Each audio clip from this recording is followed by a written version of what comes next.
The Chicago 8 were willing to give up their freedom to protest against the 2.5 million Americans that were sent to serve in Vietnam under the presidential rule of Lyndon Johnson. During the 1968 Democratic National Convention, the city attempted to oppress all radical protesting by enforcing an 11 p.m. curfew, which police enforced with physical violence. On August 28, 1968, when the Grant Park rally was attended by 15,000 protesters, police used tear gas and physical violence to force protesters off the streets. 8 demonstrators and 8 police officers were indicted. This led to a trial that culminated in the sentencing of the Chicago 8, as well as their 2 faithful lawyers, for their actions in the courtroom. Thus, the Chicago 10 was born. By omitting interviews with protesters or politicians who experienced the events of the summer of 1968, Morgan allows for his social commentary to become more resonant for younger viewers in 2007 and beyond. By placing less emphasis on historical context and instead focusing the narrative on the characters' battles with the repressiveness of the state, Morgan makes the concerns and demands of the Chicago 8 become more applicable for a 21st century audience.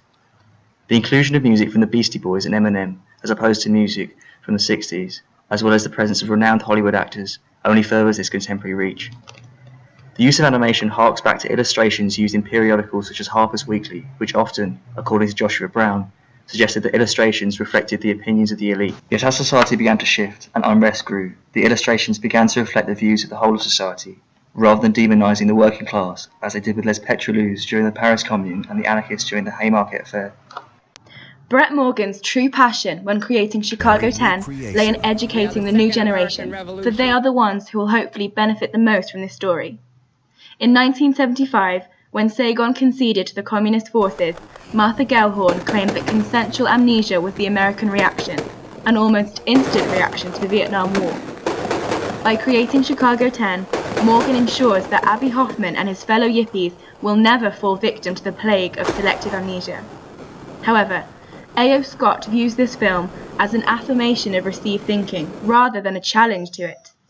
This narrow-minded and almost ignorant perspective of Chicago 10 shows how its complex meaning may be hidden from some viewers. This may be intentional, however, as Jim Emerson has described Chicago 10 as an activist documentary with a contemporary agenda. Annabelle Honus-Rowe claims that animation is often used in non-fictional contexts to illustrate, clarify, and emphasize. In this way, she suggests that animation actually enhances the documentary experience. Furthermore, Rowe suggests, in contrast to A.O. Scott, that while animation might at first seem to threaten the documentary project by destabilizing its claim to represent reality, the opposite is the case. Animation shifts and broadens the limits of what we can show about reality by offering new or alternative ways of seeing the world. We would argue this alternative way of seeing the world, in the case of Chicago 10, is in recognizing the subjectivity of the American justice system and dominant social narratives, revealing the way these narratives and systems are not as infallible as they purport to be. Morgan's use of animation and real film footage undermines dominant narratives.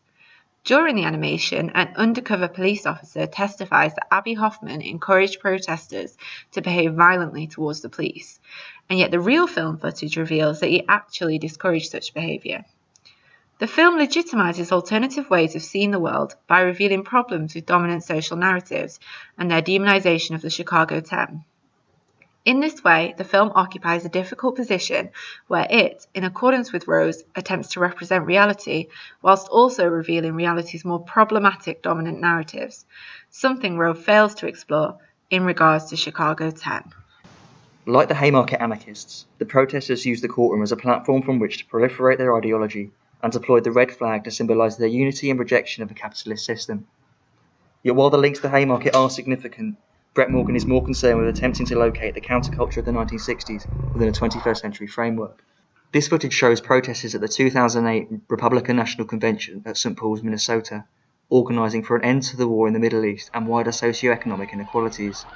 This is an example of what Dr. John Funcham terms left nostalgia, whereby protesters reanimate the revolutionary past to serve the exigencies of the present.